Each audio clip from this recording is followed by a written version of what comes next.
Olá, meus amigos, estamos aqui para a gravação de mais um vídeo para lá de polêmico. O nosso tema deste vídeo é: cessaram os dons espirituais? Será que os dons eles continuam ou ficaram relegados apenas para a experiência dos discípulos, dos apóstolos ou dos cristãos do primeiro século? Alguns têm alegado que os dons espirituais cessaram, que esse negócio de ficar falando em línguas nas igrejas, trata-se de algazarras, de farras, de folias, e alguns chegam até mesmo ao ponto de dizer que esse falar em línguas hoje nas igrejas são coisas do demônio, chegam a atribuir a ações demoníacas. Outros, até teólogos, pastores renomados, com espírito de zombaria, chegam a chocarrice e fazer piada com o falar em línguas. Não queremos excluir aqui que existem alguns exageros em algumas igrejas, existem uma certa criancice, como também havia na igreja de Corinto. Mas até aí você atribuir isso aos demônios é muito complicado, esse tipo de associação. Mas a pergunta continua: cessaram os dons espirituais? Será que as pessoas que falam em línguas hoje é aquele dom, o batismo com o Espírito Santo prometido pelo Senhor Jesus?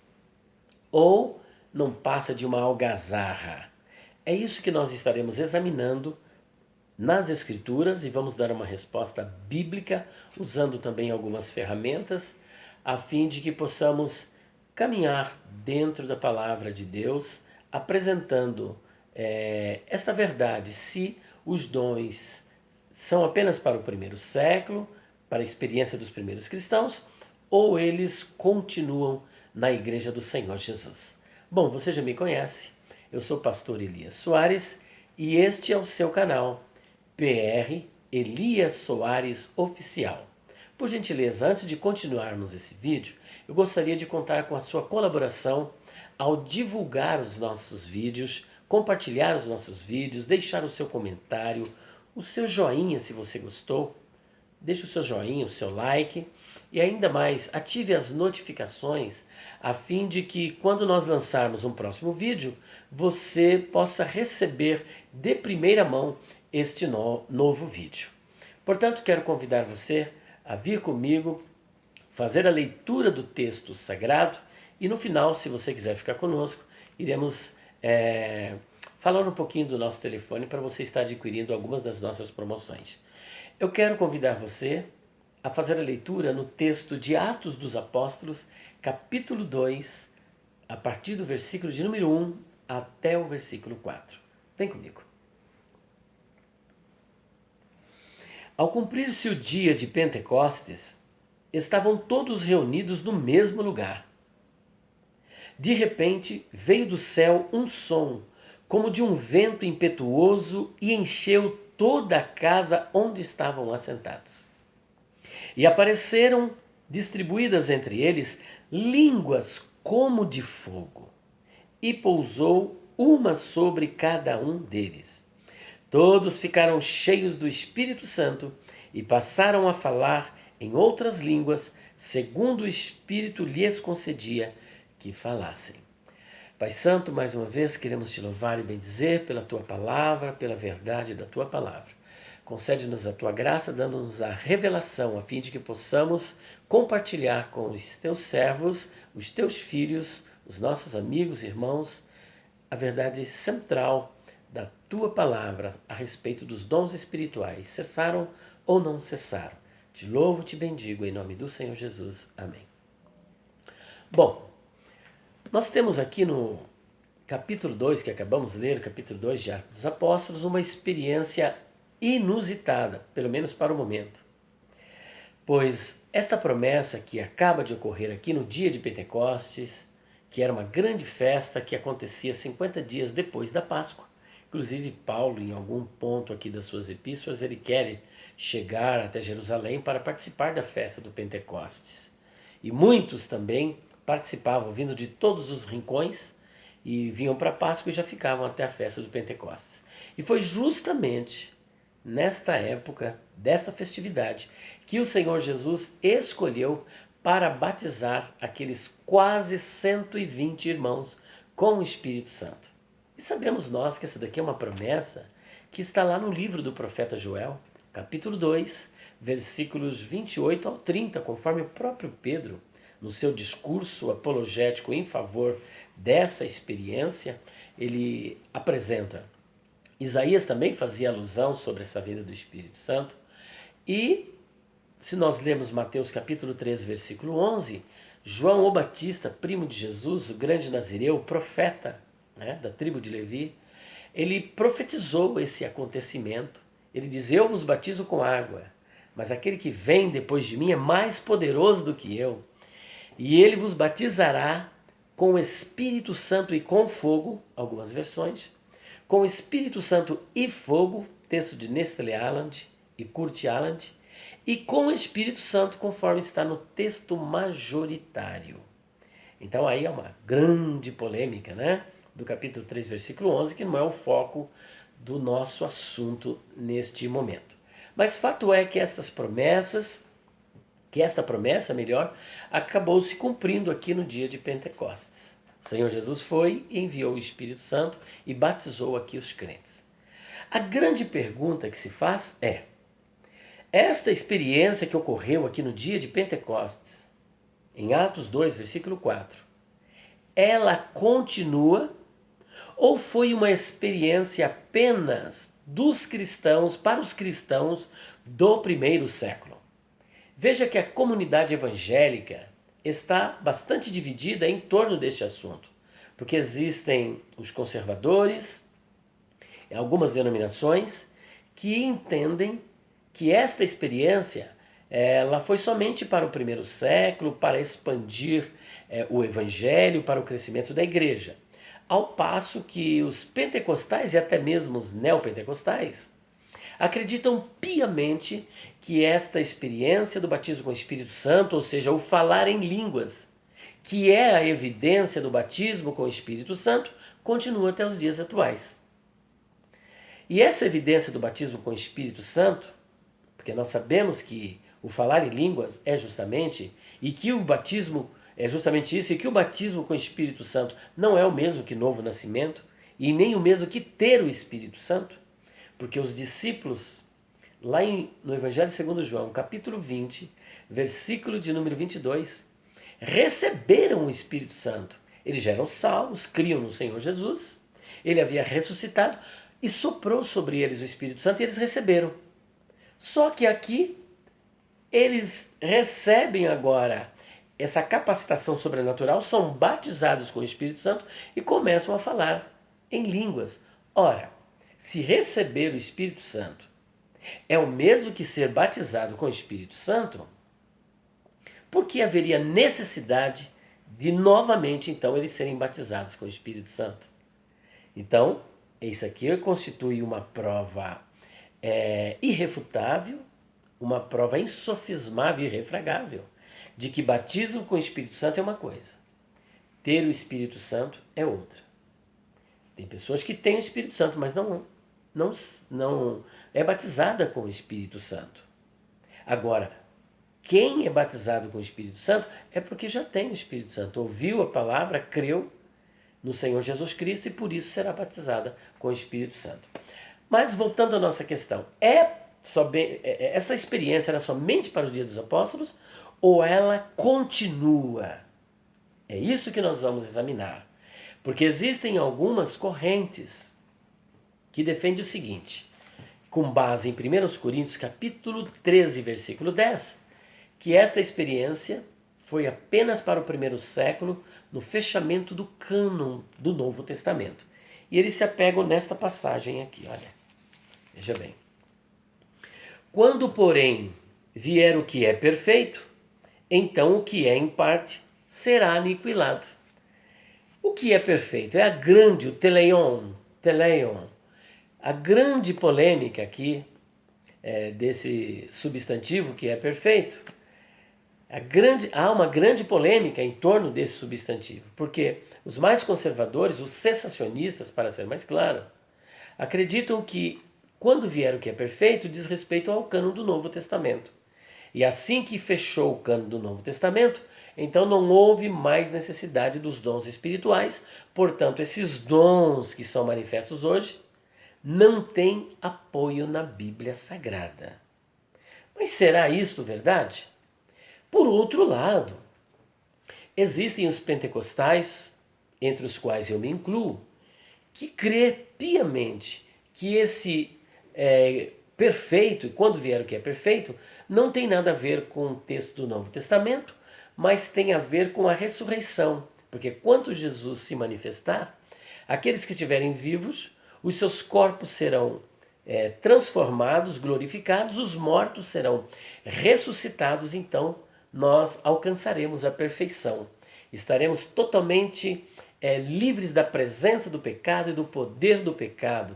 Estaremos no estágio de perfeição, conforme está em Efésios, capítulo 4, do versículo 12 até o versículo 16. Porque ele quer realmente que nós cheguemos à perfeição. E esta perfeição chegará por ocasião do retorno do Senhor Jesus Cristo. Isso é muito importante notarmos. Ora, se nós estivermos certos nesta linha de pensamento, então os dons espirituais, o falar em línguas, continuam. Agora, se o que é perfeito for realmente o cânon sagrado, então nós temos que repensar a nossa teologia ligada à questão da paracletologia e desta experiência com o Espírito Santo. Mas eu já quero dizer para vocês que eu não estou sozinho nesta questão. Eu fiz questão de trazer aqui uma obra de Simon Kistemaker, um calvinista que deu continuidade à obra de William Hendricks.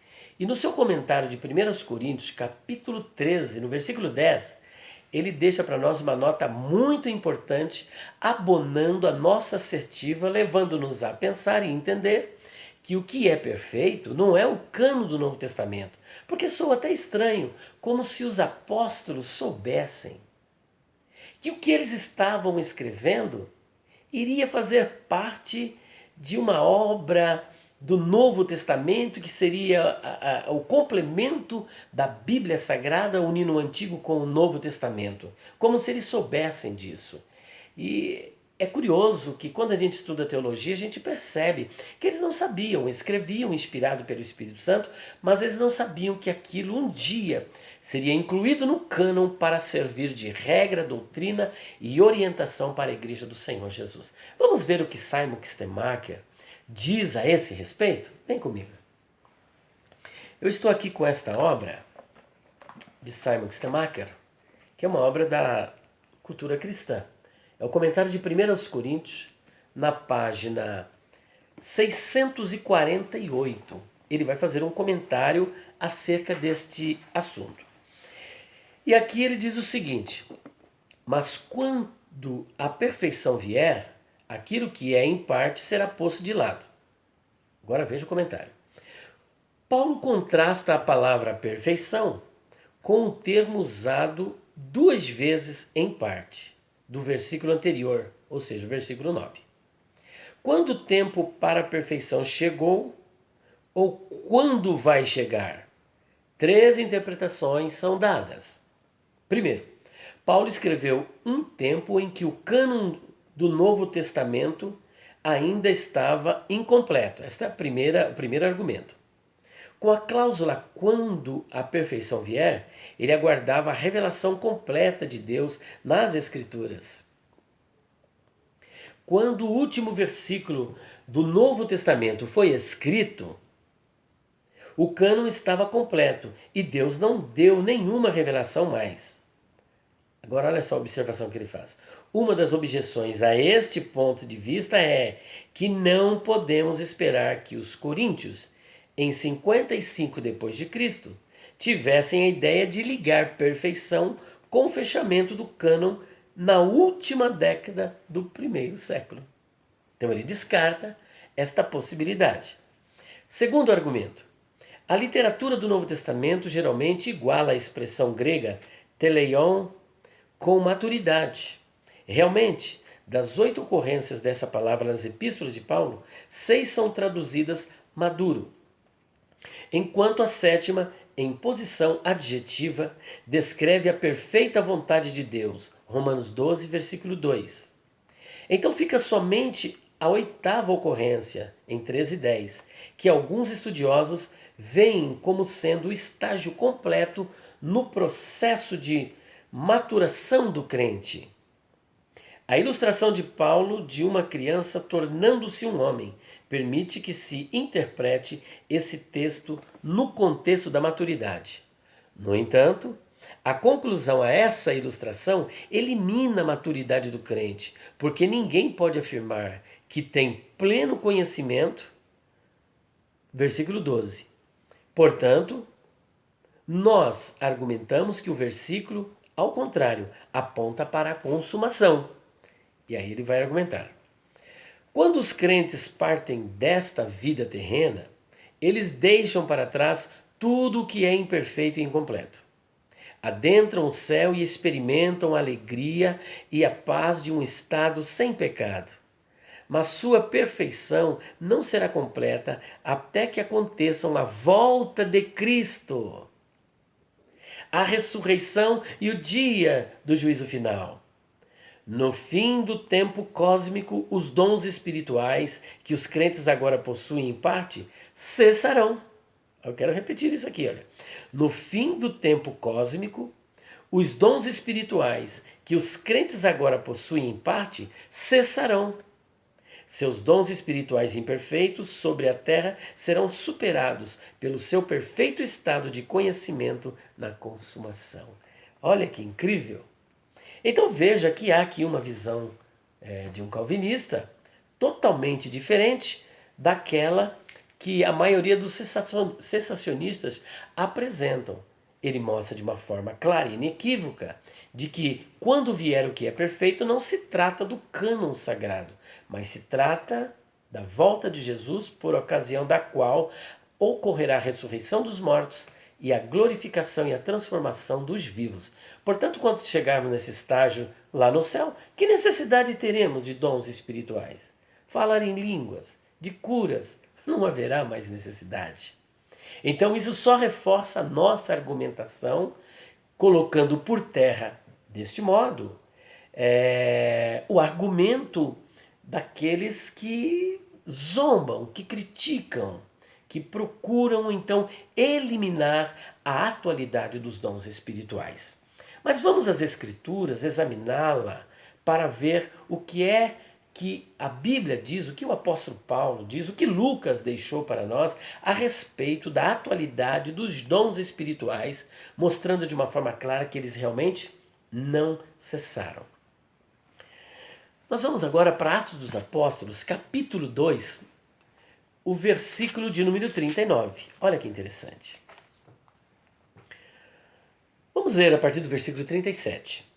Ouvindo eles estas coisas, compungiu-se-lhes o coração e perguntaram a Pedro e aos demais apóstolos: Que faremos, irmãos, depois do discurso de Pedro?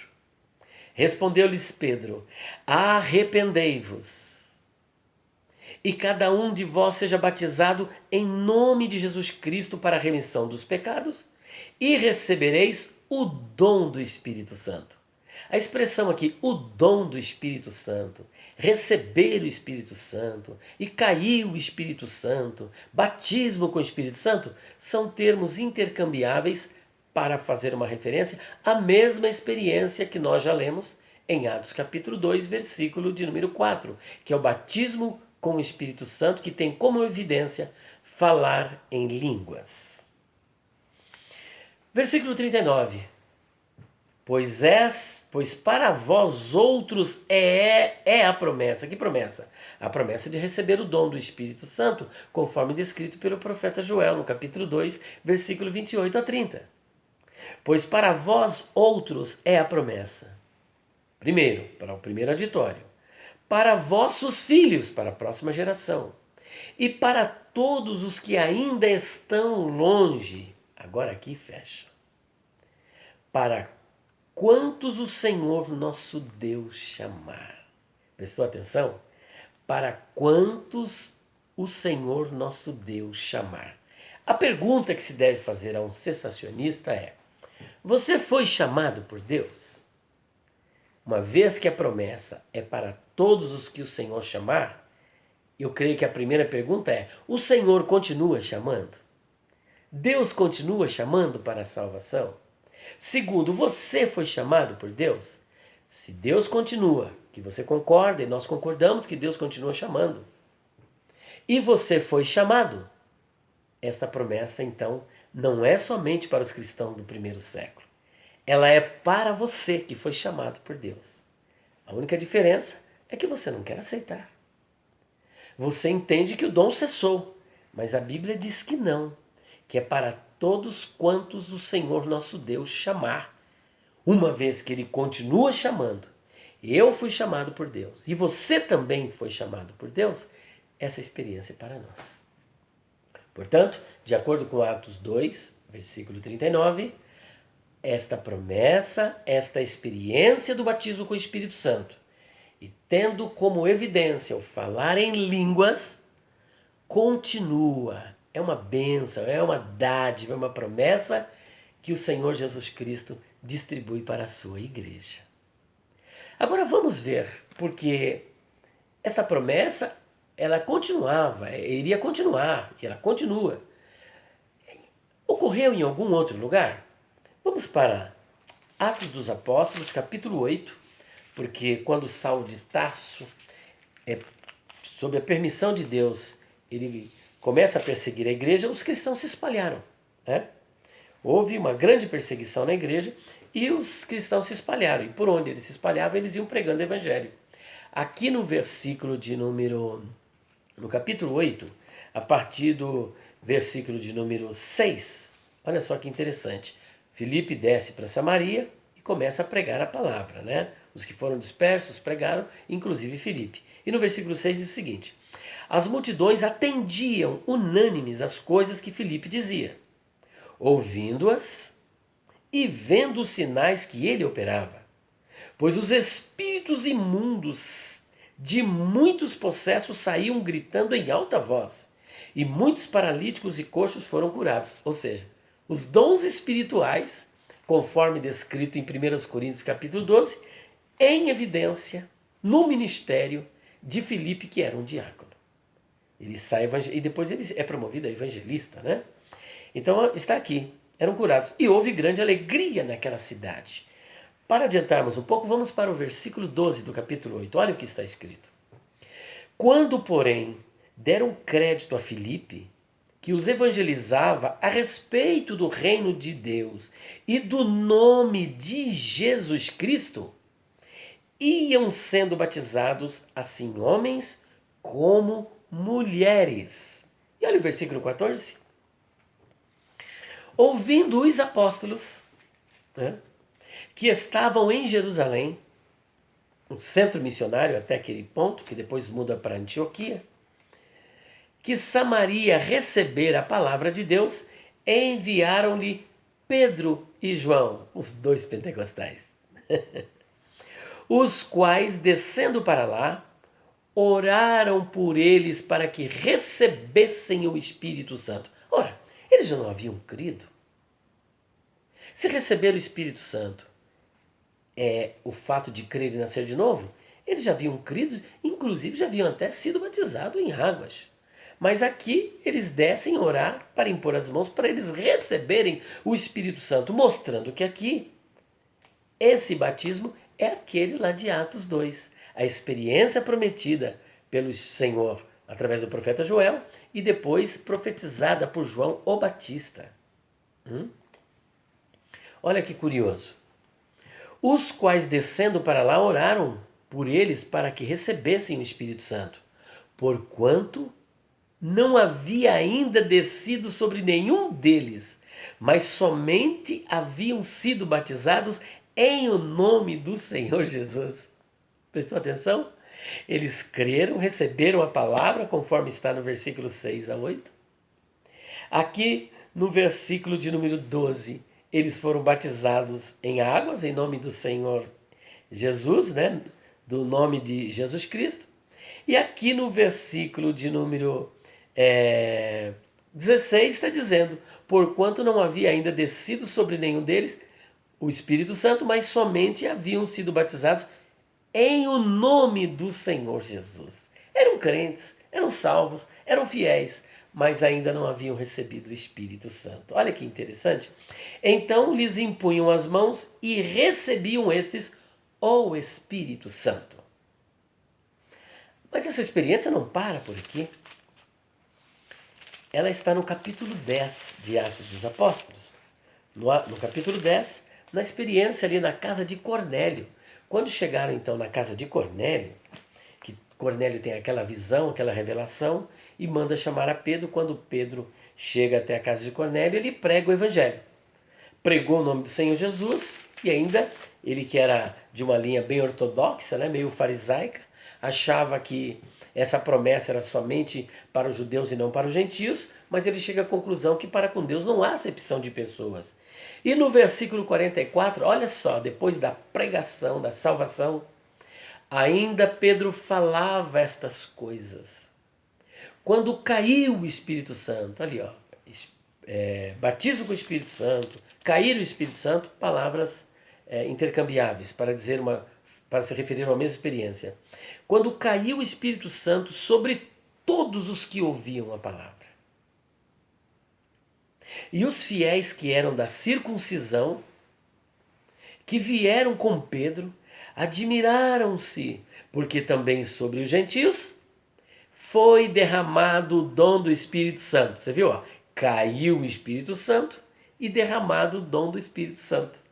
Palavras, expressões diferentes para referir a uma mesma experiência que ocorreu em Atos 2, versículo 4, onde eles foram batizados com o Espírito Santo e falaram em línguas. Ocorre o mesmo na casa de Cornélio, o mesmo. Pois os ouviam falando em línguas, engrandecendo a Deus. Então perguntou Pedro: porventura pode alguém recusar a água, para que não sejam batizados estes que, assim como nós, receberam o Espírito Santo? Quando ele diz assim como nós, com esta expressão, Pedro está dizendo que essa experiência que ocorreu na casa de Cornélio é a mesma que ocorreu em Atos 2:4, quando Pedro e as quase 120 almas estavam ali no cenáculo e foram batizados com o Espírito Santo. Agora é interessante, né? Fica aqui até para um outro vídeo um questionamento.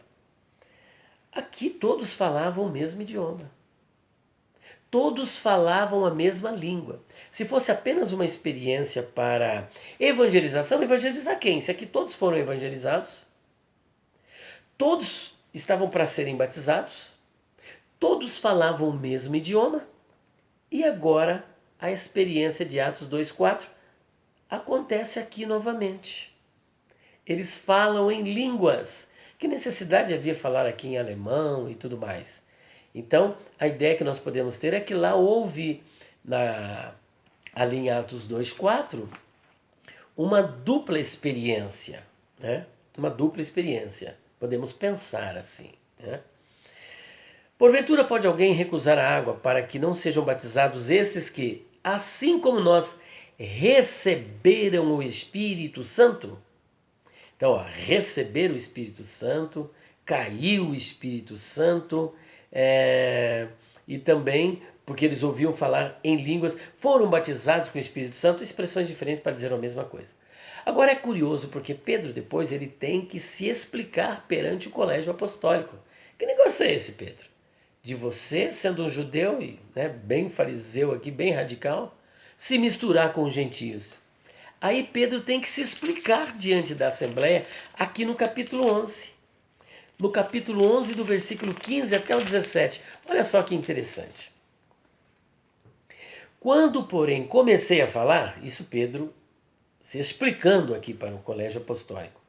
Quando, porém, comecei a falar, caiu o Espírito Santo sobre eles, como também sobre nós, no princípio. Confirmação do que eu acabei de dizer.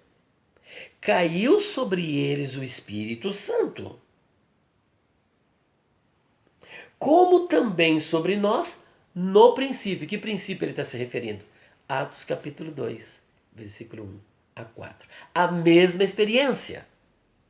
Hã? Então me lembrei da palavra do Senhor quando disse João. Na verdade,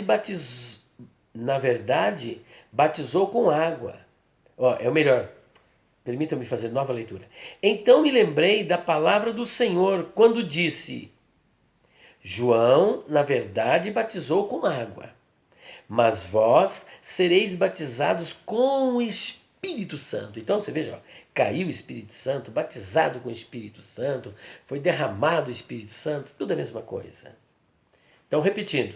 Então me lembrei da palavra do Senhor quando disse: João, na verdade, batizou com água, mas vós sereis batizados com o Espírito Santo. Pois se Deus lhes concedeu o mesmo dom que a nós nos outorgou quando cremos no Senhor Jesus, quem era eu para que pudesse resistir a Deus? Portanto, a experiência novamente ocorre aqui. E para fecharmos aqui no livro de Atos dos Apóstolos, nós vamos para uma outra experiência que está no capítulo 19, com os discípulos de João e Paulo. Paulo em Éfeso. Aconteceu que, estando Apolo em Corinto, Paulo, tendo passado pelas regiões mais altas, chegou a Éfeso e, achando ali alguns discípulos, perguntou-lhes: Recebestes porventura o Espírito Santo quando crestes?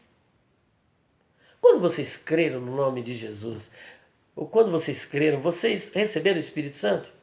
Ao que lhe responderam: Pelo contrário, nem mesmo ouvimos que existe o Espírito Santo. Então Paulo perguntou: Em que, pois, fostes batizados? Responderam: No batismo de João.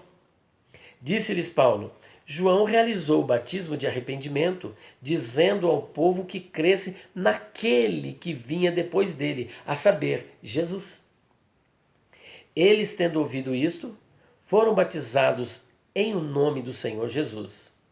Impondo-lhes Paulo as mãos, veio sobre eles o Espírito Santo. Outra expressão, veio sobre eles o Espírito Santo.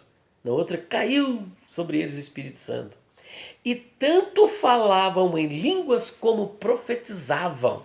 Agora já tem mais um dom aqui em evidência. Mas a evidência do batismo, que é o falar em línguas, presente aqui em praticamente todos os textos, e aqui acrescentando até uma outra experiência, a profecia. Agora, a grande pergunta é: batismo com o Espírito Santo aqui é diferente de nascer de novo? É diferente de batismo no corpo de Cristo, conforme está em 1 Coríntios 12, versículo 13.